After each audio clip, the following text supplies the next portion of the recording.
자, 이어서 11번 문제 보겠습니다. 가를 나의 관점에서 이해한 내용을 작성 방법에 따라 서술하시오 라고 했는데, 지문은 새로웠지만 내용 자체는 단순합니다. 조금만 잘 읽어보면 파악할 수 있는데, 세부 내용에서 보면 잔인한 도시라고 해서 이 잔인한 도시라는 부분은 우리가 독재 현실에 대한 비판의 의미를 담고 있다. 우화적이고 우의적인 부분을 통해서 내용을 제시한다 라고 할 수 있습니다. 그래서 나 부분에서 폭력과 억압이 존재하지 않는 세계의 가능성을 다룬다. 그 가능성을 다루는데 현재는 뭐냐? 폭력과 억압이 있다는 겁니다. 집단과 개인의 관계, 권력과 자유의 문제는 거의 중요한 서사적 탐구 주제인데, 여러 소설들은 이 주제를 직접 재현하기보다 주로 우의에 의해서 다루고 있다라고 했습니다. 그래서 우의적이다라고 할 때, 우의라고 할 때 이걸 알레고리라고 하지요.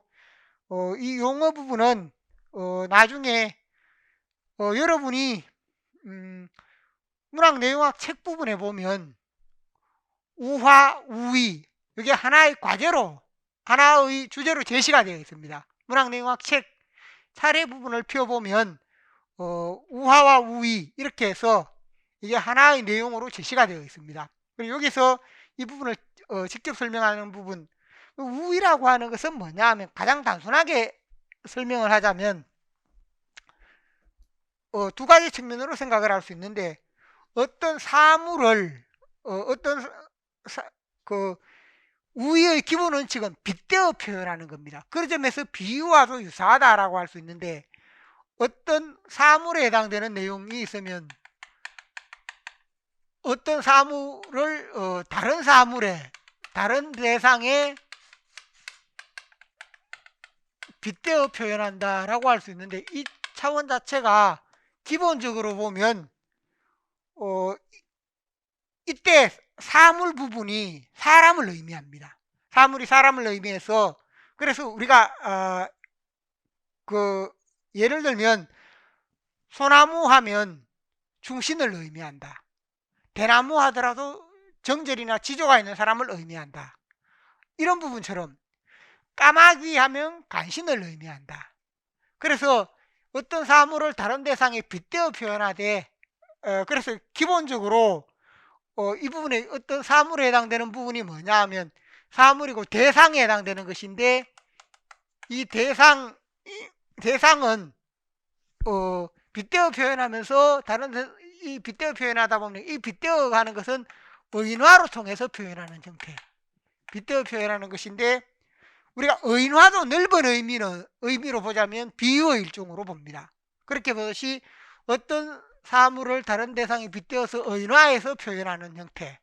그래서 가장 일반적으로 까마귀 노는 곳에 백로야 가지 마라 라고 했을 때 그 까마귀 백로로 표현되었죠. 다른 대상으로 되는데 까마귀 백로, 까마귀나 백로라는 것이 바로 무엇을 의미하는가? 원래는 간신, 충신 이 부분을 의미합니다. 그래서 간신, 충신들을 까마귀나 백로에 빗대어 표현했다. 그래서 이 부분은 아마 표현된 것은, 제시된 것은 이 부분인데, 실제 의미하는 부분은 이런 부분으로서 이 과정에서 보면 이 부분이 뭐냐? 까마귀나 백로가 간신이나 충신이라고 할 때 사람으로 보면 의인화된 부분입니다. 그래서 이렇게 제시되는 부분이 하나가 있고, 그 다음에 그래서 까마귀 백로를 통해 간신, 충신 등으로 의인화로 이렇게 표현한다. 빗대어 표현한다. 화왕계 부분도 우위라고 할 수 있습니다. 꽃, 화왕, 장미, 백도 이렇게 표현하는 것도 다 이 범위에 포함됩니다. 그래서 우위이고, 또 예를 들면 국순전, 공방전 등과 같은 경우 그런 부분도 마찬가지입니다. 그것도 역시 우위이다 라고 할 수 있습니다. 두 번째는 어떤 사건을 다른 사건으로, 이것은 이런 경우에는 의인화가 다 이런 의인화로 제시되는 부분이고, 어떤 사건을 다른 사건으로 빗대어 표현한다. 그래서 표현되는 부분은 뭔가? 표현되는 부분은 표면적인 부분, 표면적인 어떤 사건이 있는데 이걸 통해 뭐냐? 이면적인 내용을 제시한다는 겁니다. 표면적인 사건을 통해 말하고자 하는 것은 이면적인 내용이다. 그러니까 이런 부분들이 우리가 잘 알듯이 우리들의 일그러진 영웅 혹은 우상의 눈물, 아우를 위하여 등등이 다 이런 계열에 해당됩니다. 이것은 사건에 해당되는 부분으로 이런 예들이 있다. 그러면 잔인한 도시는 1번과 2번 중에 어디에 해당됩니까? 2번에 해당되는 예라는 겁니다. 그래서 여기는 간단하게 우의라고 할 때 이런 방법으로 제시한다. 그래서 표면적인 사건으로 여기서 잔인한 도시에서 그 청년이 새를 날려보내고 다시 밤에 잡아들이고 이것인데, 이게 바로 뭐냐? 독재 권력이 낮에는 서민들을 위한 척 하지만 밤에는 독재, 사람을 잡아들이거나 고문을 하거나 여러 가지 악행을 삼는 그러한 부분을 의미한다라고 할 수 있습니다. 그래서 이것이 우의이다 라는 의미로 이해하시면 좋겠습니다. 우의 부분은 나중에 다시 그 문학 내용학 부분에서 세부적으로 다시 자세히 다루게 됩니다. 우의적이고 관념적인 방식으로서 사화했다. 잔인한 도시 또한 권력과 자유의 문제를 이러한 방식으로 그렸다. 해방 구속의 모티프 등을 통해 구체화된다 라고 했고, 그래서 A가 드러나는 것이 바로 뭐냐? 새라고 했습니다. 그래서 구체적인 내용을 설명하라. 새이면서 방생의 집이란 가게 주인에게서 출소자에게 팔려 해방을 얻었지만 밤에 다시 달표 방생의 집으로 가게 된다. 그 다음에 기억, 니은, 상징적 의미. 가게집 젊은이는 무엇인가? 그 다음에 전집불의 환한 빗줄기. 이 부분이 어떤 의미를 지니는가? 이런 내용은 전집불의 환한 빗줄기는 이청준 작품에 여러 번 반복이 됩니다. 반복되는 모티프다. 항상 전집불은 뭘 말하는가? 이것은 작자의 어린 시절 경험에서 일어난 겁니다. 작자가 사는 곳이 빨치산이 출몰하는 지역이었는데, 그래서 아버지가 없는 상황에서 밤에 갑자기 전지불을 비추고 문을 활칵 열고 전지불을 비추는 겁니다. 남편은 어디 갔어? 아버지는 도망가 버리고 없습니다. 그러면 우리가 전지불을 비추면, 밤에 여러분이 전지불이라는 것은 내가 어두운 상황에서 비추면 나는 여러분을 잘 볼 수 있죠. 여러분은 내가 보입니까? 안 보입니까? 안 보인다는 겁니다. 그러니까 이게 뭐냐 하면, 만약에 눈치를 봐서 경찰일 것 같으면 어디 경찰에 갔다 이렇게 말하면 되고, 불을 비추는 사람이 빨치산이다 라고 하면 빨치산으로 갔다 이렇게 대응을 할 수 있습니다. 그런데 이렇게 비추는 상태에서 무언가 말 한마디 잘못하면 가족이 몰살당하는 겁니다. 그게 전지불 체험입니다. 작자의 삶에서 계속해서 되풀이해서 나타나고 있다 라고 할 수 있습니다. 그래서 이 젊은이는 바로 뭐냐? 독재자이고, 불을 비추는 행위는 뭐냐? 독재자의 행위, 나쁜 행동에 해당된다 라고 할 수 있습니다. 그래서 여기 보면 기업의 상징적 의미, 위선적인 권력이나 독재자이다. 니은의 상징적 의미, 구체적이고 직접적인 억압과 폭력이다 라고 설명을 할 수 있습니다. 그 내용이 제시가 되었고, 다음으로 12번, 다음을 읽고 정수정전에 대해 작성 방법에 따라 수술하시오 라고 해서 정수전, 앞에 보면 임금이 장년을 불러 정수전의 표를 보이고 말하였다. 경이 이전에 정수전과 언약한 적이 있느냐? 제가 이 작품의 경우에도 정수정전을 여러 번 언급을 했습니다. 이것은 왜 그런가 하면, 우리가 이 작품은 문학사 흐름에서 이해할 수 있는데, 여성 영웅이라고 할 때 여성 영웅의 흐름이다 라고 해서 크게 나누어 보면, 여성 영웅에서 내조하는 부분, 단순 내조하는 부분이 있고 남편을 내조한다는 겁니다. 그 다음에 두 사람 둘 다 자립하는 형태, 그 다음에 여성 우위, 여성 우위에 있는 부분, 그 다음에 이 부분에 또 벗어나면 뭐가 되는가 하면 여성이 결혼을 하지 않는다. 그래서 아예 동성혼을 택해버린다. 이렇게 나아가는 부분이 있습니다. 그래서 처음에는 내조하는데 이게 바로 뭡니까? 작품에서 박시전이나 금방울전이다. 금방울전이다. 둘 다 자립한다. 남편도 전쟁에 참여하여 공을 세우고 여성도 전쟁에 각각 다른 전쟁에 참여하여 같이 공을 세웁니다. 남녀가. 거의 대등한 관계로 그려집니다. 갈등이 없습니다. 이런 게 이대봉전. 이 부분이 있고, 여성 우위, 이제 남녀 역할이 바뀌기 시작합니다. 여성은 더 장수가 우두머리가 되고 남성은 그 부하가 되어서 죽을 위기에 처합니다. 그러니까 이게 홍계월전, 그 다음에 정수정전 또는 김희경전, 이런 부분이 있습니다. 제가 이 부분을 계속해서 설명했던 부분입니다. 그 다음 동성혼을 나타나는 부분이 뭔가? 방한림전, 방관주라고 해서 방한림전, 이렇게 해서 여성인데 아예 남성과 결혼하지 않고 여성과 결혼하는 그런 형태의 이야기로 제시가 되어 있습니다. 그러니까 이런 부분이 뭐냐? 가부장제 속에서, 조선시대란 가부장제 속에서 처음에는 여성이 단순 남성을 도운다는 겁니다. 단순 남성을 돕다가 이제 여성 주인공의 역할이 강조가 됩니다. 여성 주인공이 부각이 되다 보니까, 그래서 여성이 돕기만 하는 것보다 여성도 대등하게, 그래서 이대봉전에서는 남성 주인공과 여성 주인공이 각각 다른 전쟁에서 승리하고 와서 결혼을 했지만 다른 전쟁에서 승리하는 형태로, 여기는 여성이 우위가 된다는 겁니다. 그래서 이런 부분도 나름대로 중요하다. 홍계월전이나 정수정전이나 김희경전. 그래서 이 부분이 나왔습니다. 제가 이걸 그대로 작년에 하면서 설명을 했습니다. 그 다음에 방한림전이 있다. 여기는 뭐냐? 더 나아가서 여성이 어쨌든 여성의 경우 결혼을 했으면 사회에서는 뭡니까? 우월한 지위를 차지하더라도 가정에 들어가면 뭡니까? 가부장제로 그 남편의 아래가 되는 겁니다. 그래서 그런 부분도 싫다. 그래서 뭐냐? 아예 동성, 여성과 결혼을 해버립니다. 여성과 결혼을 하는 그런 이야기 형태가 방한림전이다 라고 할 수 있습니다. 이렇게 흘러가는 흐름이 있다라는 것을 생각을 하시고, 이 부분은 이 작품이 나왔지만 이런 흐름을 바탕으로 또 다른 문제를 낼 수 있습니다. 그러니까 이런 큰 틀에서 이 도식을 이해하시기 바랍니다. 그래서 이 부분에 기역, 이런 여자는 고금에 드물다 라고 할 때 기역과 같이 임금이 말한 이유는 뭔가?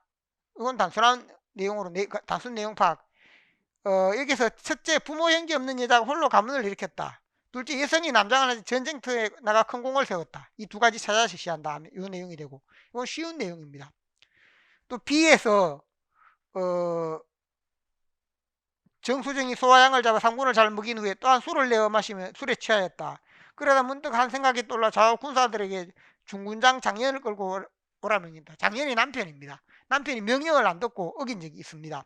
그리고 그 이전에 혼인한 후에 정수정과 장년이 혼인을 해서 가정에 있을 때 그 장년이 첩을 얻는다든지 그 첩이 방자하게 굴어서 정수정이 벌을 주기도 하고 그렇게 합니다. 그래서 그 이전에 뭐냐, 장년과 가정에서 그 정수정이 갈등이 있었습니다. 첩을 사이에 두고 갈등이 있었다. 그로 인해서 서로가 문제가 있었는데 그러다가 전쟁이 일어난 겁니다. 그러니까 정수정이 거기에 대해서, 물론 장년이 잘못을 하기도 했지만 거기에 대해서 정수정이 뭘 하는가, 좀 보복을 하려는 그런 심리도 있다라고 생각을 할 수 있습니다. 그래서 벌을 내린다 라고 했고, 작년에 목을 베라 하다가 그러다가 목을 베지는 않고 나중에 그래서 뭐냐면 매를 때려서, 죽일 수는 없어서 매를 때립니다. 매를 때려서 혼을 내는 부분으로. 그러니까 이 정수정의 남편인 장년이 그 뒤에 이어지는 내용이 뭐냐면 집에 가서 시어머니한테 일러줍니다. 자기 어머니한테 일러주니까 어머니가 막 흥분을 하는데, 그래도 옆에 있는 사람 달래입니다. 그래도 뭐냐, 정수정이 벼슬이 더 높지 않느냐, 그래서 차라리 달래는 게 낫다 라고 해서 오히려 시어머니가 며느리에게 편지를 써서 달래는 형태로. 그래서 어쨌든 이 부분이 뭐가 있는가 하면 이런 부분들은 여성 우위이지만 사회적으로는 우위를 차지하더라도 가정에 들어가면 또 갈등이 발생한다는 겁니다. 처처의 문제라든지 시어머니 고부간의 문제라든지 집안에서는 가부장제 사회니까 그런 문제가 온전하고 있는 것이 이 작품의 배경입니다. 그런 의미에서 내용에 보면 기업과 같이 말한 근거는 당대는 가부장제 사회이고 남성 중심의 사회인데 그 앞에서 설명했고, 두 번째 리얼에 대한 니언의 관점은 리얼의 모사를 명하여 장인을 목을 배라한다. 그래서 니언의 관점은 뭔가? 남편과 아내라는 중세 가부장제를 근거로 아내보다 남편인 자신이 우위에 있으므로 부당하다. 이런 것이 그게 장년의 관점이다. 그런데 리얼에 대한 디귿 정수정의 관점은 대장과 부하라는 군법을 근거로 대장이 부하의 잘못을 엄벌한다. 공적인 관점이다. 사회적인 관점이다. 이렇게 설명할 수 있습니다. 자, 그래서 제 답으로 이렇게 제시가 되었다 하는 점. B형으로 넘어가서 B형은 B형 부분 문제가 어려운 부분들이 더 많았습니다. B형 문제가 어려운 부분이 많아서 그래서 B형 부분에서는 제가 이미 다룬 문제가 3번, 5번, 3번, 5번, 그 다음에 10번. 이전에 학습방부에서 12월 17일에 3번, 5번, 10번 B형의 경우 이 세 문제는 이미 다루었기 때문에 여기 따로 다루지는 않겠습니다. 그래서 임용학습방법 안내 부분이 어떻게 공부하라라는 내용으로 올라가 있습니다. 그래서 그걸 참고를 하시면 되겠고, 그 다음에 여기 1번 문제, 가의 경우 학생 장문 노트이고 나는 교사가 학생의 글을 분석한 자료이다 라고 해서 여기에 해당되는 부분으로 첫 번째 부분에 해당되는 것은 서기 단계, 베레이트가 구분한 서기 단계 부분에서 이 글쓰기 단계가 첫 번째 단순 연상적 글쓰기, 그 다음에 두 번째가 여기 있는 언어 수행적 글쓰기, 세 번째가 의사소통적 글쓰기, 네 번째가 인식적 글쓰기, 다섯 번째가 반성적 글쓰기. 이렇게 단계별로 이게 5단계 단순 연상에서 쓰는 부분, 언어 수행하기 위한 부분, 의사소통하는 부분, 인식, 반성 이런 단계로 나눠집니다. 그래서 이 부분에서 현재 설명하고 있는 부분에서 보면 구분한 서기 능력 단계를 보면 의사소통적 서기 단계는 그 이전 단계인 의사소통 단계보다 뭐냐? 이전 단계는 언어 수행적 단계이다 라는 점. 이것은 또 우리 책에 그 내용이 그대로 제시가 되어 있습니다. 그래서 이 부분이 있고, 이 부분에 언어 수행이라고 할 때는 뭐냐? 맞춤법이나 문법 규칙에는 익숙하다. 그럼 독자를 고려하지 못한다. 독자를 고려하는 게 의사소통인데 그 부분에 이르지 못했다라는 점으로 설명을 하고 있습니다. 그 다음에 두 번째, 독자를 고려할 때 A에서 청색기술의 무엇을 설명하여 독자의 이해도를 도와야 함에도 청색기술의 이 부분에 보면 초고 앞부분에 최근 녹색기술의 한계를 보완할 수 있는 친환경기술 청색기술이 중국하고 있다. 청색기술은 벨기에 환경운동가 군터 파울리가 쓴 청색경제라는 책에서 처음 등장한 용어이다. 그럼 청색경제 이렇게 했는데 청색경제가 무엇이다라는 개념이 여기 없습니다. 이런 부분을 설명하려면 청색경제, 녹색경제와 다른 청색경제 개념 부분이 있어야 되는데 개념을 설명하여 독자의 이해를 도와야 함에도 그 부분이 제시되지 않았다. 그래서 이 부분이 문제가 있다. 즉 독자를 고려하지 못하고 있는 겁니다. 독자가 그걸 청색경제라는 새로운 단어에서 설명이 필요한데 독자를 고려하지 않으니까 의사소통에 못 이루고 언어수행 단계이다 라고 설명하고 있는 겁니다. 자, 그래서 언어수행적 개념 이렇게 보시면 되겠고, 그리고 이 내용들은 니어는 조금 적용이 되지만 우리가 그 의미를 따져보면 쉽게 파악을 할 수 있는 부분입니다. 2번 가나다를 보기 기억니언에 해당되는 말을 순서대로 쓰시오 라고 해서 기억에 들어간 말, 니언에 들어갈 말 이런 부분으로 제시가 되었습니다. 그래서 제가 이것도 역시 계속 강조했는 게 뭔가 고려 소교에 서로 연관이 되는 작품들이 있다. 그게 바로 여기 있는 서경별곡, 이연과 정석가, 육년 부분이 서로 연관이 된다 라는 점을 이야기했습니다. 그 다음에 만전준별사,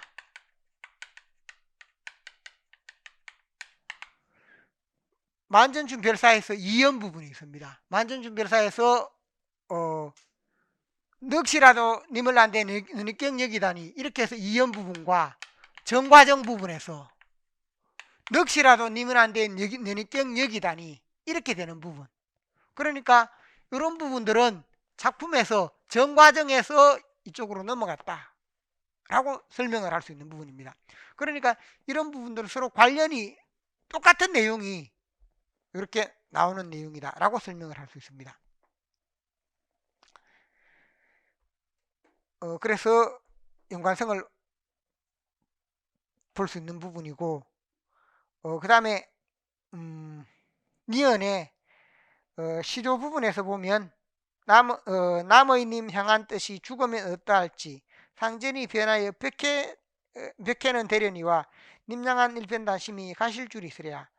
그러니까 님향한 뜻이 죽으면 남은 어떠할지 모르는데 상전이 변하여 벽해는 되지만 나는 님향한 일편단심이 변하지 않는다 라는 내용이 같습니다. 그래서 님향한 일편단심이야 가실 줄이 있으랴 라고 하는 표현, 정몽주의 단심가에서 전생된 것이다 라는 부분으로 설명을 하고 있습니다. 그래서 그 표현에 해당되는 것, 문제는 뭐 아주 단순합니다. 그래서 이렇게 제시가 되었고, 이건 문학사와 관련되는 문학사의 흐름, 시가 부분에서 연관성, 문학사의 흐름 등과 관련되는 문제로 볼 수 있습니다. 3번 앞에서 제가 지난번에 설명을 했기 때문에 임용시험 학습 방법 안내 부분에서 이걸 자세하게 설명을 했습니다. 그렇기 때문에 여기는 따로 설명하지 않습니다. 그 강의를 듣기 바랍니다. 4번 진단평가, 다음은 학생의 주제 파악하기 능력에 대한 포트폴리오 평가. 포트폴리오는 학생들이 작성한 것을 쭉 모아서 평가하는 부분, 과제에 해당된 것을 모아서 평가하는 그런 부분으로 볼 수 있는데, 주제 파악하기 지도에 대하여 작성 방법에 따라 진술하시오 라고 해서 다음 글을 읽고 주제가 무엇인지 쓰시오 라고 해서 주제 부분, 공공기관에서 지역의 보행 환경에 대한 데이터를 수집하여 주제 파악이 안 되고 있습니다. 그 부분, 나의 수업일지 1차, 2차, 3차 이렇게 진단평가하면서 1차 부분에 어떻게 했다, 2차 부분에 어떻게 했다, 날짜에 따라서 쭉 제시했습니다. 그래서 3월 10일부터 시작해서 3월 10일, 17일, 24일, 31일, 그 다음 4월 7일 쭉 쌓아오면서 포트폴리오를 해왔는 겁니다. 그래서 3월 10일에 주제가 잘 안 됐는데 4월 17일에 오니까 4월 7일에 오니까 이거의 주제는 무엇인가, 주제 파악을 한다는 겁니다. 때로는 주제 파악이 됐는데 그 다음에 두 번째 부분, 세 번째 부분에서 이거는 무엇에 관한 것인가, 말하고자 하는 중심 내용은 무엇인가, 주제는 파악하더라도 또 다른 부분에서 보면 무엇에 관한 것인지 중심 내용은 뭔지 이런 부분은 또 잘 파악을 못하고 있습니다. 그래서 나의 A에서 사용된 평가 방법이 뭔가, 나의 A 부분이 있습니다. A에서 3차 부분에 진단평가에서와 같은 유형의 글을 가지고 주제 문장 찾기를 지도했다. 요된 과제를 제대로 수행하였음을 확인했다. 첫 문장부터 순서대로 읽어가다 중간에 멈춤, 다시 돌아 처음부터 다시 읽음, 다음 부분을 읽기를 이어가면서 나름대로 중요하다고 생각되는 것들의 밑줄을 그음, 중요한 내용인지 아닌지를 따지는 것 같았음, 이렇게 말하는 부분들이 쭉 제시가 되었습니다. 그러니까 이 부분의 평가 방법은 뭔가, 관찰법입니다. 관찰을 통해 그 읽기 하는 부분을 모습을 보고 관찰하는 관찰법, 평가 방법 중에 관찰법에 해당되는 것, 이 부분이 나왔습니다. 관찰법 그 특징은 뭔가, 교사 주도로 평가로 관찰을 통해 다양한 정보를 수집하는 평가 방법이다. 이건 학생이 주도라는 것이 아니라 교사가 평가하는 겁니다. 교사가 관찰한다. 교사가 학생의 수행을 관찰하고 기록하여 과제 수행을 평가하는 것이 관찰법이다. 이 포트폴리오 부분 속에 이 부분의 관찰법 하는 부분도 하나로 포함이 될 수 있습니다. 그 중에 포트폴리오를 하면서 특정 부분에 관찰을 하고 있다. 다음 2번, 3번 문항의 결과와 관련하여 이 학생에게 추가적으로 지도해야 할 구체적인 일기사항, 지도사항. 주제 파악이 안 되다가 이제 주제 파악은 되는데 무엇에 관한 것인가 라고 하니까 브라질과 아르헨티나 이렇게만 해놓고 말하고자 하는 중심 내용은 무엇인가, 주먹을 쥐고 이마에 갖다 댄다 라고 해서 핵심 내용이 없습니다. 그래서 무엇에 관한 것이고 중심 내용을 파악하고 이게 안 된다는 겁니다. 그래서 2번, 3번 묶어서 답을 할 수도 있고 나누어서 답을 할 수도 있는데 2번, 3번 묶어서 보면 사실적 이해, 주제 파악이가 부족하다. 글에 들어있는 중요 내용을 요약하기, 중요 내용 요약, 필자가 궁극적으로 전달한 의도가 무엇인지 파악하기, 문장 간의 관계를 살펴 핵심 내용 파악하기, 중요도 평정을 통해 중심 정보와 보조 정보를 구분하기 등등을 지도할 수 있다. 묶어서 보면 이렇게 할 수 있고 나누어서 보면 2번에는 사실적 이해에서 내용 파악하기가 부족하다.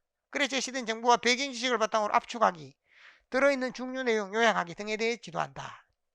3번에서는 사실적 이해, 주제 파악하기가 부족하다. 필자가 궁극적으로 전달한 의도가 무엇인지 파악하기, 문장 간 관계를 핵심 내용 파악하기, 중심 정보와 보조 정보를 구분하기 등에 해당되는 내용을 지도한다 라고 했습니다. 그래서 묶어서 답을 하거나 나누어서 이렇게 답을 할 수 있다 라는 부분으로 제시가 되었습니다. 자, 이 내용 역시 마찬가지입니다. 여기에 있는 부분도 관찰법은 평가 방법의 하나 부분이고 그 다음에 학생이 지니고 있는 문제점을 어떻게 그 내용을 제시할 것인가 하는 것이 또 하나의 문제 부분이 됩니다. 그래서 이것은 우리가 국어교육 분야에서 생활문에 해당되는 것이나 자료를 바탕으로 보고 그 장단점을 파악하거나 적용하는 이런 형태 부분입니다. 단순 이론보다 적용하는 이런 형태가 많으니까 기본적으로 보면 기입형은 개념과 관련되는 부분들이 좀 많고 4점으로 주시는 서술형은 예문을 통해서 적용을 하는 그런 형태의 문제가 많다. 예문을 통해서 국어교육의 지식을 적용하는 그런 형태의 문제가 많다라는 점을 참고하시기 바랍니다. 5번 이 부분 역시 이미 다루었습니다.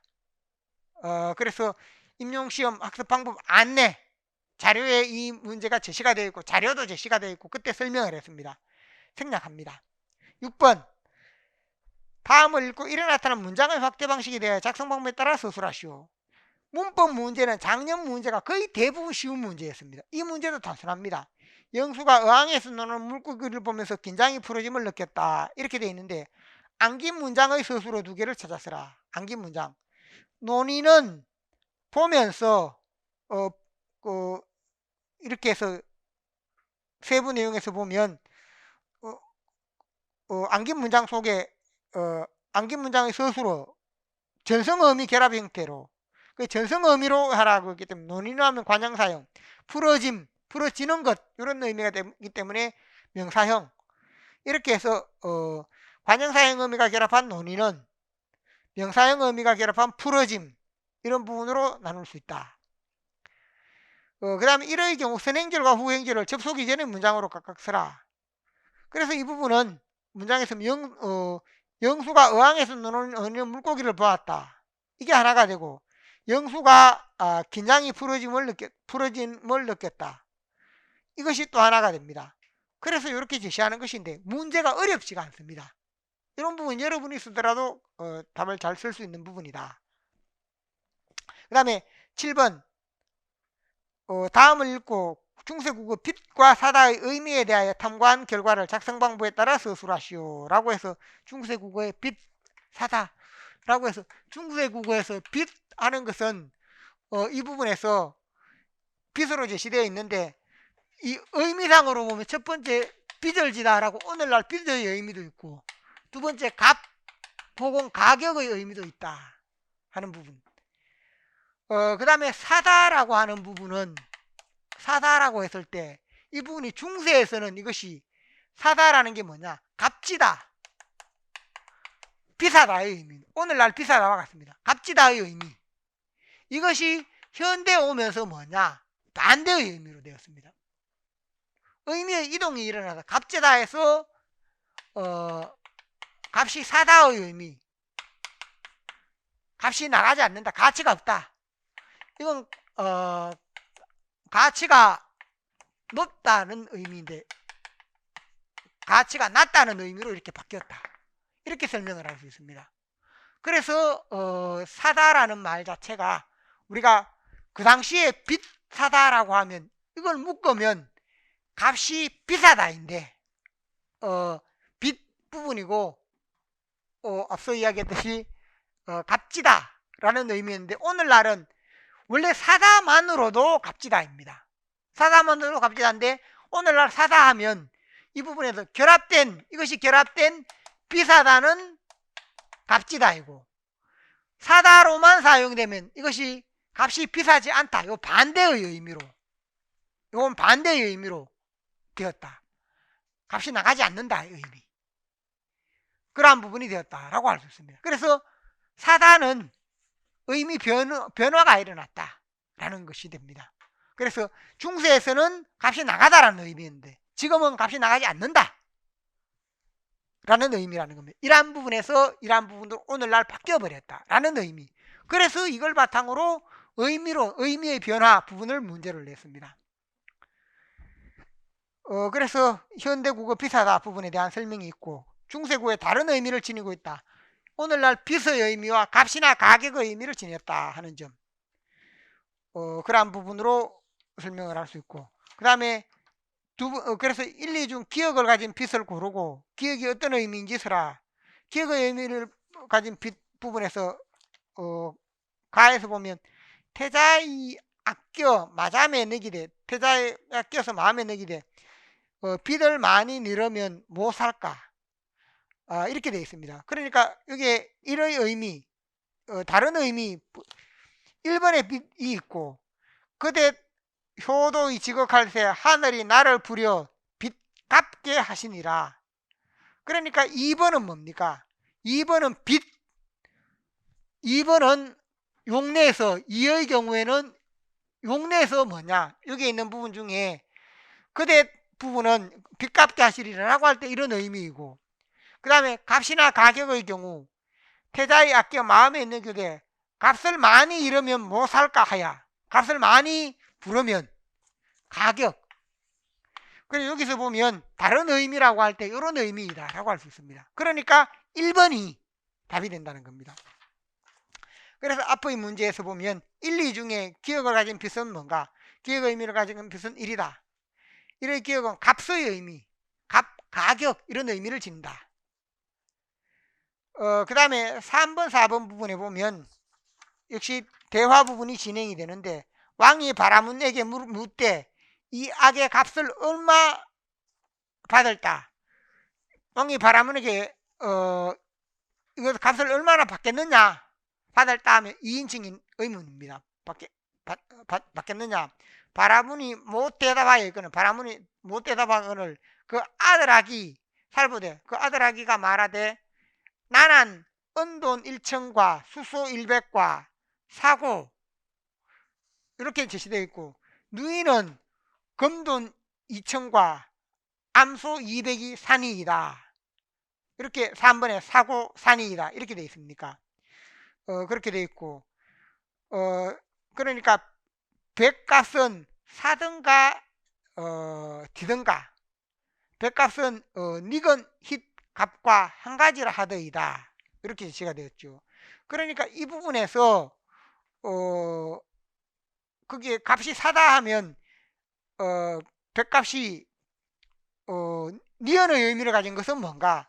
니은에 제시된 부분은 비싸다의 의미. 그러니까 비싸다라고 할 때 4번에서 사든가 라고 하는 건 비싸든가 디든가 하는 것은 값이 떨어지든가 이것은 비싸다 이것은 값이 떨어지다 이런 의미라는 겁니다. 그래서 이 부분으로 보고 3번은 뭐냐? 비싸다의 의미가 아니고 3번은 사다는 그 윗줄 질문에 나온 것은 값을 받다, 바꾸다의 의미입니다. 나는 은돈 1천과 수수 100과 바꾸고 그 다음에 누이는 금돈 200과 암소 200과 바꾸었다. 이런 의미로 제시가 되었습니다. 그래서 여기서 사다 바꾸다의 의미로 3의 의미는 그러한 부분으로 제시가 되었다. 그래서 우리가 현대국의 사다라는 말이 물건을 사는 것을 말합니다. 보통 우리가 물건을 사다, 어떤 물건을 사다 이런 부분이 있죠. 사다인데 돈을 사다, 대추밤을 돈 사야, 돈을 사다 이런 경우도 있습니다. 보통은 어떤 돈을 주고 돈을 줘서 우리가 상점에 가면 돈을 주지요. 상점에 가면 돈을 줘서 물건을 산다.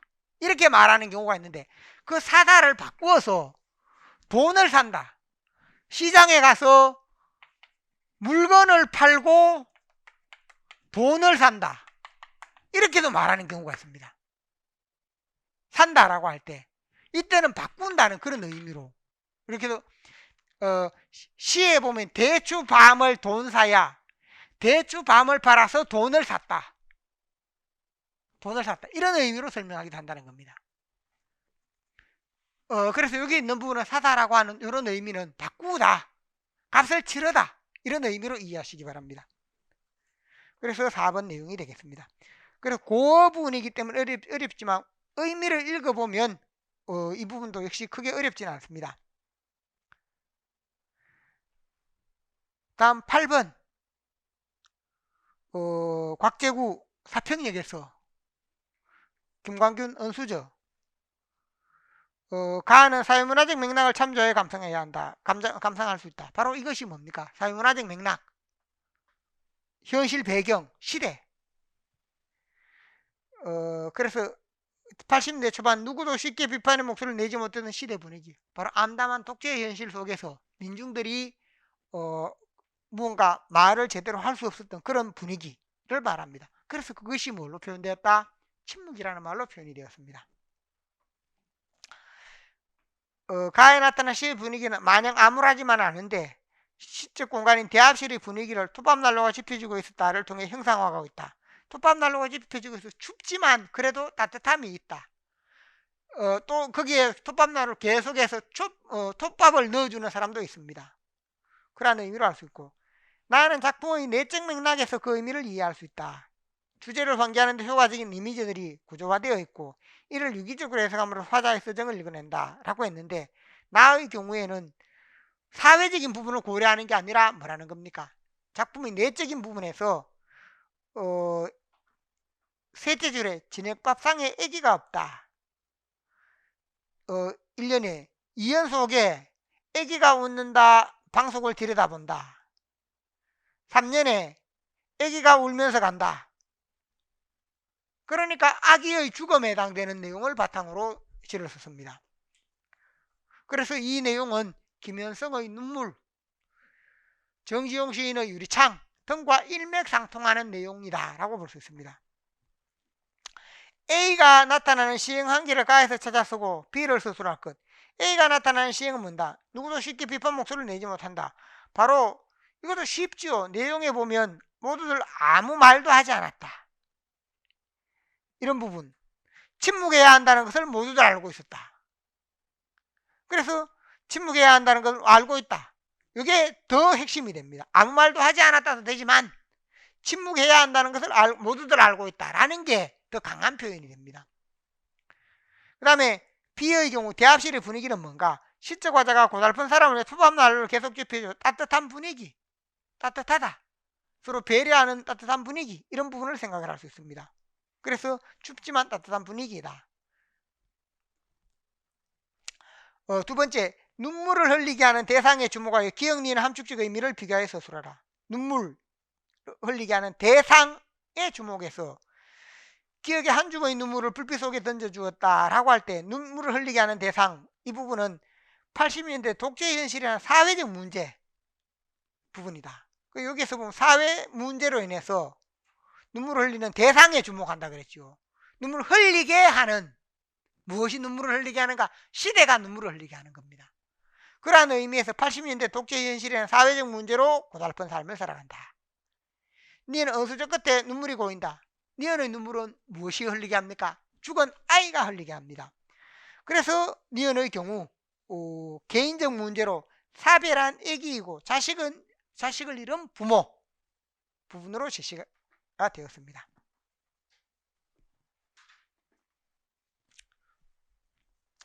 자, 그 다음에 9번 문제가 있습니다. 9번. 이태준 부분이 나왔는데, 이태준의 경우, 바로 2, 3년 전에, 토끼 이야기와 해방전후 이 작품이 나왔습니다. 두 작품이 나왔고, 또 복덕방이 나왔고, 과거에 또 복덕방이 나왔습니다. 그래서 최근 조금 비중 높게 출제된 그런 작가로 볼 수 있다. 그렇지만 중요한 작품들이 대부분 나왔기 때문에 이 작가가 우리가 1, 2년 안에 다시 이렇게 출제될 가능성은 거의 없다라고 이렇게 보시면 되겠습니다. 가나 부분에서 보면 이 부분도 문제가 쉽습니다. 가의 기억에 반영된 안촌시의 처지, 기억에 보면 여러 가지 일을 하다 실패했다. 기억은 뭐냐면 흥하는 고웃음을 친다.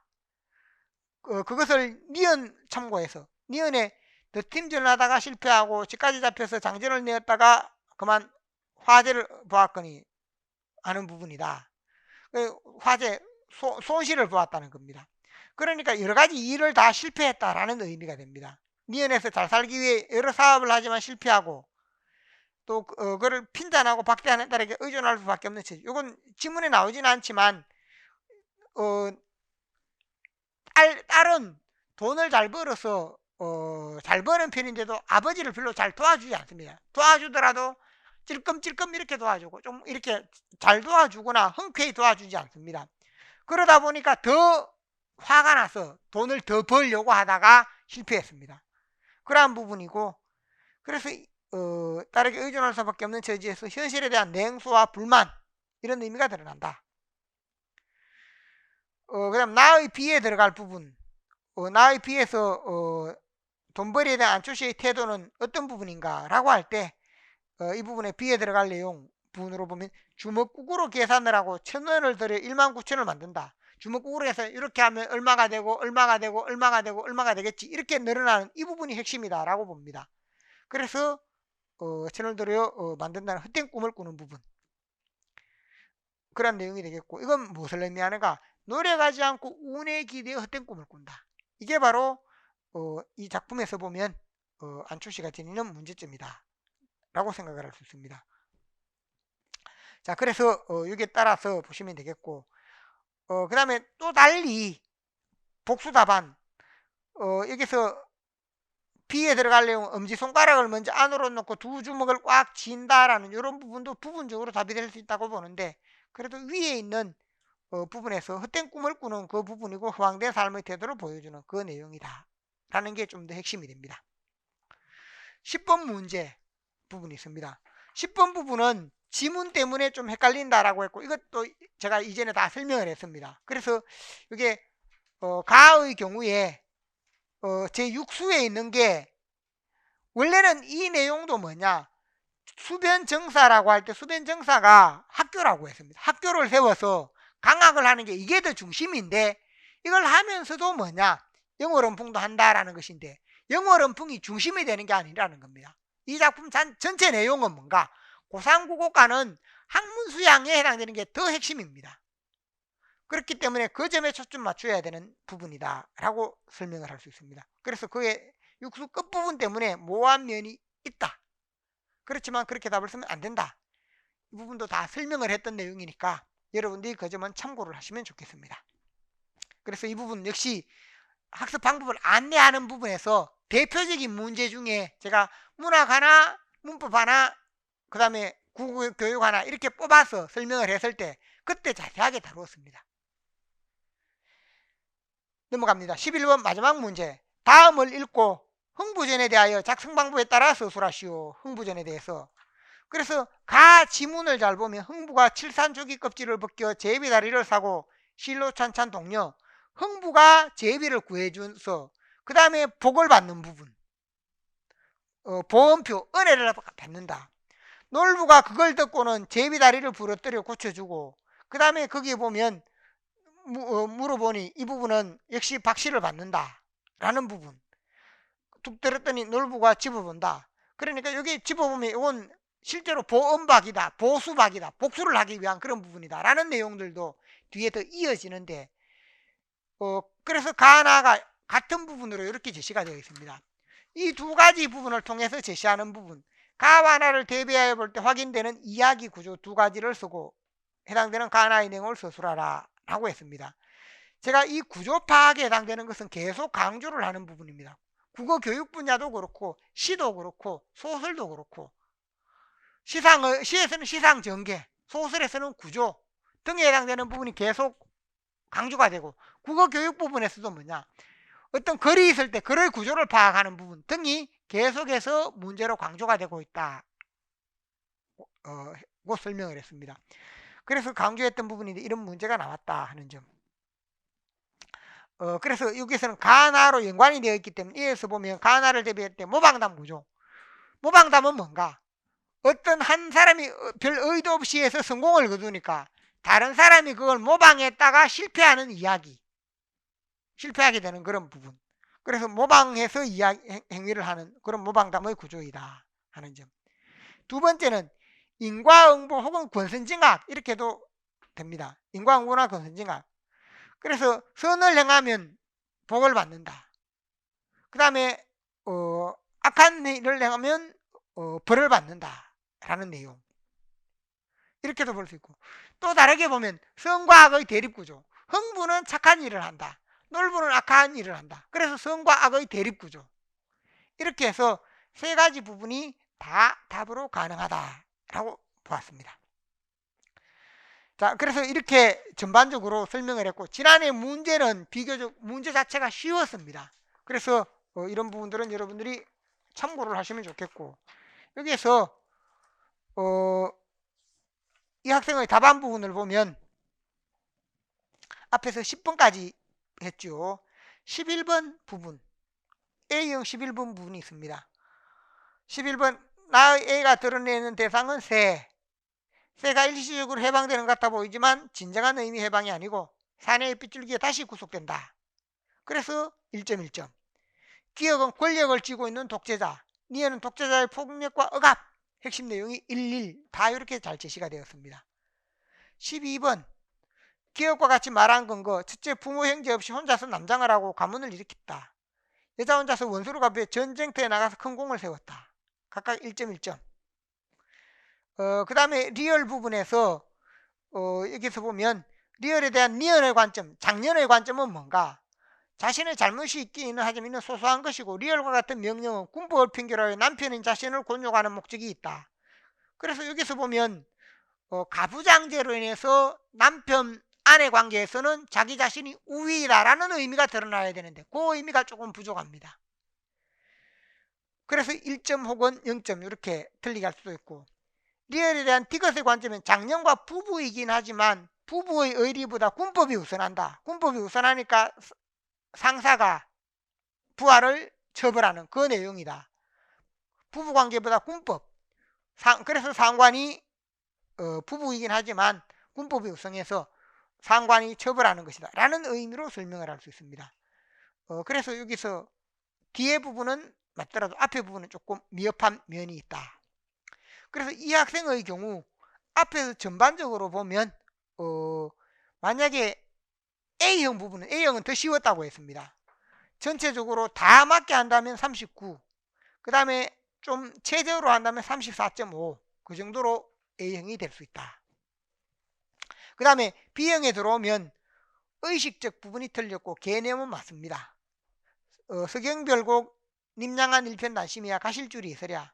그래서 이것만 드러내더라도, 님양한 일편 단심만 드러내더라도 맞게 하지 않았을까라고 생각을 합니다. 그래서 내용 일부 부족하다 하는 점. 그 다음 3번에 이 부분은 전문성, 신뢰성인데 신뢰성 부분 두 번째가 틀렸습니다. 이 과거에 설명했던 부분입니다. 4번, 독서 상위 인지평가에서 이 부분이 틀렸습니다. 앞에서 우리가 보았듯이 B형 부분에서 제시되어 있는 부분에서 그 문제 답 부분이 4번 문제가 상위인지 평가가 아니고 관찰법이다 라고 해서 그에 대한 설명인데 이 부분이 적절하지 않고 또 관찰법에 대한 설명 자체도 상위인지를 평가한다라고 해서 완전히 틀렸습니다. 그래서 XX로 제시가 되었다. 그 다음에 2, 3번과 관련해 학생이 추가적으로 지도해야 할 구체적인 읽기 지도사항은 그 처음 부분에 있다고 무조건 주제 문장이 아니다. 요거도 어떻게 보면 맞지 않겠나라고 생각을 합니다. 그래서 이렇게 하더라도 틀린 것은 아닌 것 같아서 맞게 했고 또 중심 내용에 대해 글을 끝까지 읽은 뒤에 종합적으로 판단하여 찾아내야 한다고 지적한다. 그래서 답이 단순하지만 이렇게 하는 부분은 요거 뒤에 부분은 맞는 내용으로 해서 1점. 그 다음에 이 학생의 경우 문법에 해당되는 부분은 문법은 답을 다 잘 썼습니다. 그래서 의문 변동에서 니은첨과 유음화이고 니은첨가가 일어나지 않은 상태에서 유음화가 일어날 수 없기 때문 또 2번에 해당되는 것은 리얼의 비음화와 비음동화 리얼의 비음화가 일어나지 않은 상태에서 비음동화가 일어날 수 없기 때문 이렇게 되는 부분 역시 마찬가지로 제가 과거에 교사임용시험 학습 방법 안내에서 안내를 설명하면서 이 부분도 길게 설명을 했습니다. 왜? 어문 변동의 순서가 중요하다라고 했습니다. 그래서 그 순서의 다양한 예를 제시해 주면서 이걸 설명했던 기억이 있습니다. 그러니까 그 자료의 12쪽 부분에 보면 그 내용이 제시가 되어 있죠. 12쪽 끝부분에 어문 변동이 일어나는 순서라고 하면서 제가 함께 과거에 설명을 했는데 오늘 이 자료 말고 과거에 임용시험 학습 방법 안내 다른 자료에 12쪽에 있으니까 그 부분을 참고하시기 바랍니다. 그 다음에 6번 암기 문장의 서술어 부분에 해당되는 내용 다 맞기 때문에 생략합니다. 7번 빚 부분에서 1번이다. 값 가격이다 해서 1번 1점 맞고 니은의 의미를 가진 것은 4이다. 그리고 끝부분에 끝줄에 사든가 지든가 비사냐 사냐의 의미 여기에 있는 내용은 조금 줄여서 제가 밑줄 친 부분만 있어도 이건 핵심에 해당됩니다. 그래서 설명이 조금 장황하게 길게 5줄이나 넘어가서 조금 더 길게 제시가 되었다 하는 점 이거보다 짧게 드러내더라도 밑줄 친 부분이 있으면 맞게 할 수 있는 부분입니다. 그 다음에 3번 A가 나타나는 시행은 침묵해야 한다는 것 따뜻하고 포근한 분위기 이건 맞고 눈물을 흘리게 하는 대상이 대합실의 모두다. 대합실의 모두가 아니고 뭐라고 했습니까? 눈물을 흘리게 하는 것은 사회 분위기 암담한 독재 현실입니다. 그래서 이건 명확하게 틀렸다. 이걸 조금만 더 고려해서 보면 왜? 이 작품을 이해하는데 앞쪽에 사회문화 분위기에서 한다라고 설명이 있었죠. 문제에 보면 그런 내용이 있는데 그걸 고려를 못했습니다. 그걸 다시 한번 보면 가는 사회문화적 맥락을 참조하여 감상할 수 있다. 설명에 이게 있다는 겁니다. 그래서 여기에서 이 사람들이 흘리게 하는 게 아니고 이 사람들은 눈물을 흘리고 있는 사람들이고 눈물 흘리거나 힘들어하는 사람이고 이렇게 눈물을 흘리게 하는 것은 이 사람들이 아니라 시대적인 것이다 라는 의미로 설명을 할 수 있다. 그래서 그 부분이 조금만 이 의도를 잘 고려하면 맞을 수 있는 부분입니다. 그 다음 안초시 문제 다 맞게 제시가 되었습니다. 제가 이 학생 부분을 보면서 10번과 11번 때문에 참 안타까웠습니다. 10번과 11번은 제가 계속 강조를 했던 부분입니다. 강조했는 부분이 틀려서 한편으로 이 부분을 보면서 서운하기도 하고 이 학생에게 이렇게 하면서 왜냐하면 제가 우리 나중에 보면 책에 그 자체도 제시가 되어 있는데 학문 수양에 해당되는 작품으로 항상 제가 강조하는 게 뭐냐 학문 수양에 해당되는 것 그게 바로 고상국어과와 도산12곡이다. 항상 제가 강조를 하면서 설명했는데 그 초점을 못 찾았습니다. 그 영월음풍으로 이렇게 해버려서 영월음풍 그 영월음풍이 핵심이 아닌데 삶의 지향은 학문수양이다. 전체 작품이 학문수양입니다. 자연 속에서 학문수양 그 당시에 강호한정으로 영월음풍하는 시조들은 아주 많습니다. 그 중에 특이하게 고상국어과와 그 다음에 도산 12곡의 후육곡 요 두 가지는 학문 수양이다 라고 제가 거의 한 10번 정도는 강조를 했습니다. 그런데 이게 좀 잘못 파악이 되어서 아쉬웠고, 나의 경우에는 맞게 제시했다 하는 점, 나에서도 화자의 미래에 대한 삶의 지향을 드러낸 말 빈천거이다 하는 점, 이 부분은 가난하게 살더라도 부귀를 쫓지 않겠다, 빈천거라는 부분이 되는데 그런 부분이 1점이 되었고, 그 다음 나에서 화자가 삶의 지향을 확립하기까지의 고뇌, 확립하기까지의 고뇌입니다. 그리고 부귀위기다라고 했는데 확립하기까지 여러가지 고뇌를 겪었다라는 말은 뭐라고 했습니까? 이 부분은 그때 설명했는데 10제 황황이라는 말이 있었죠. 10제는 10년 동안 황황은 헤매다, 고뇌하다, 방황하다, 10년 방황입니다. 오늘날로 하자면. 그래서 이 부분의 경우가 답이 된다. 그런데 부귀위기고 그 내용이 틀려버렸다. 그래, 이 부분은 조금만 더 이렇게 신경을 썼으면 하는 아쉬움이 있었고, 11번도 마찬가지입니다. 2점을 받거나 0점이 되는데 2점을 받는다라고 하면 앞뒤를 묶어서 본다면 이 부분의 경우 행동의 원인, 행동의 결과 인과관계다. 원인, 결과, 인과관계다. 그래서 이거 이렇게 인과관계로 본다면 1점, 1점 정도 줄 수 있다. 이렇게 채점할 수도 있고, 그러나 여기 보면 인과라고 하면 원인, 결과다라고 하면 가가 원인이고 나가 결과다라고 했을 때 이렇게 보기는 또 어렵습니다. 가 속에도 원인과 결과가 있고 선을 행해서 좋은 박씨를 얻었다. 나에서도 원인과 결과가 함께 있으니까 그런 면에서 보면 인과관계를 전체를 묶어서 2점을 줄 수도 있다.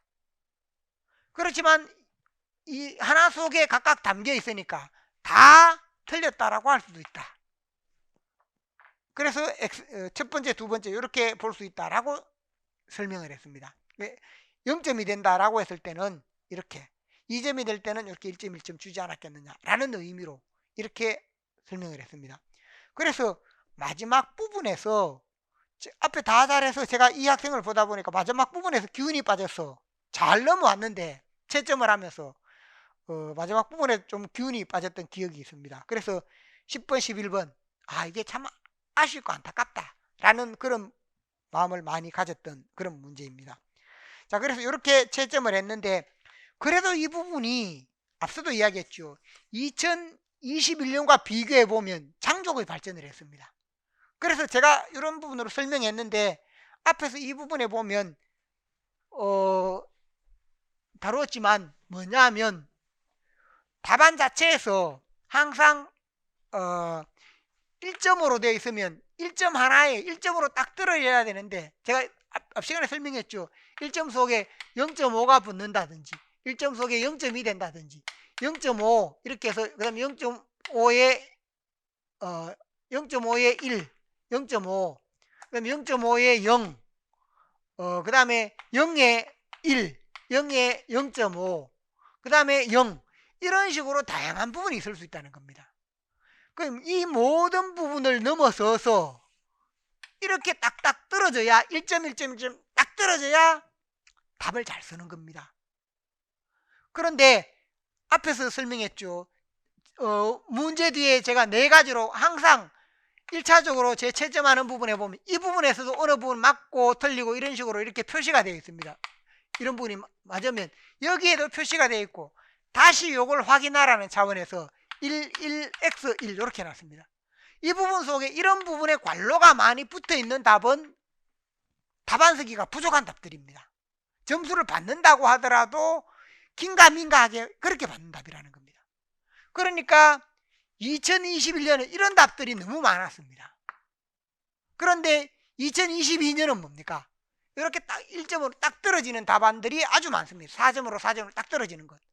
그러니까 1점 1점으로 다 잘 받은 답이 많으니까 마지막 두 문제 부분이 미흡하지만 그래도 합격을 했는 겁니다. 그래서 8점 중에 우리가 보면 잘 받았을 때 3점이고 잘 못 받았다면 1점이 됩니다. 8점 중에. 그런데도 합격할 수 있었던 것은 앞부분에 이렇게 명확한 답들이 많았기 때문이다. 이 부분은 제가 앞서도 말씀드렸는데 어느 누구도 이런 식으로 자료를 만들어서 비교를 해놓은 경우가 없습니다. 제가 글씨가 워낙 이렇게 날아가는 글씨여서 좀 보기는 어렵지만 그래도 뜻은 잘 전달을 되리라고 보고 2021년에는 아주 군더더기도 많고 설명해야 할 부분도 많고 여러 가지 문제가 많았는데 2022년에 와서 워낙 제가 강의하면서 이렇게 하라고 잔소리를 하고 이랬더니 이게 다 고쳐졌습니다. 여러 가지 문제. 마지막 두 문제 틀린 건 어쩔 수 없는데 대부분 문제에서 보면 길이도 거의 비슷비슷하면서 너무 길게 쓰지 않아도 핵심 내용을 추려서 4점을 받는 부분이 아주 많습니다. 그러니까 답안 쓰기가 이렇게 바뀌어야 우리가 합격을 할 수 있다는 겁니다. 자, 그래서 이걸 여러분들이 잘 참고를 해서 보시면 좋겠습니다. 자, 오늘 첫 시간 부분은 답안 작성 부분, 기출문제를 풀고 답안 작성을 어떻게 해야 한다는 것을 강조하는 부분으로 하고 다음 시간부터는 문제 유형과 유형별 답안 쓰기, 그래서 문학 부분, 문법 부분, 국어교육 부분으로 나누고 기입형의 어떤 유형이 있다. 답안 쓰기를 이렇게 한다. 그 다음에 문법 부분, 국어교육 부분 마찬가지로 그러한 측면으로 강의를 진행을 합니다. 그렇게 진행을 하고 그 다음에 매 시간 쪽지 시험을 칩니다. 오늘은 12점으로 했는데 10점으로 해서 이 부분, 그래서 처음에는 기입형부터 이렇게 해서 기입형 2번, 그 다음에 그 뒤에는 계속해서 서술형으로 이런 식으로 시험을 칠 테니까 그 점을 참고를 하시면 좋겠습니다. 자, 여기까지 했는데 질문이 있는 분. 질문. 이게 자꾸 내려가네요. 안심해도 됩니다. 왜냐하면 저는 3차까지 접종을 다 했습니다. 이 강의 때문에 혹시 제가 하면서 저로 인해서 어떤 문제가 생길까 싶어서 안전을 강구할 수 있는 부분은 제가 다 하고 있습니다. 그래서 3차까지 접종을 했으니까 좀 안심해도 될 것 같습니다. 질문 없습니까? 혹시 강의에 대해 건의할 부분 없습니까? 예, 혹시 앞으로라도 뭐 필요하다든지 건의할 부분이 있다든지 하면 언제든지 이야기를 하시기 바랍니다. 오늘 여기 시험 친 부분은 제가 채점을 해서 마지막 주에 그때 다시 나눠드리도록 하겠습니다. 자, 오늘 강의는 이걸로 마치겠습니다. 감사합니다.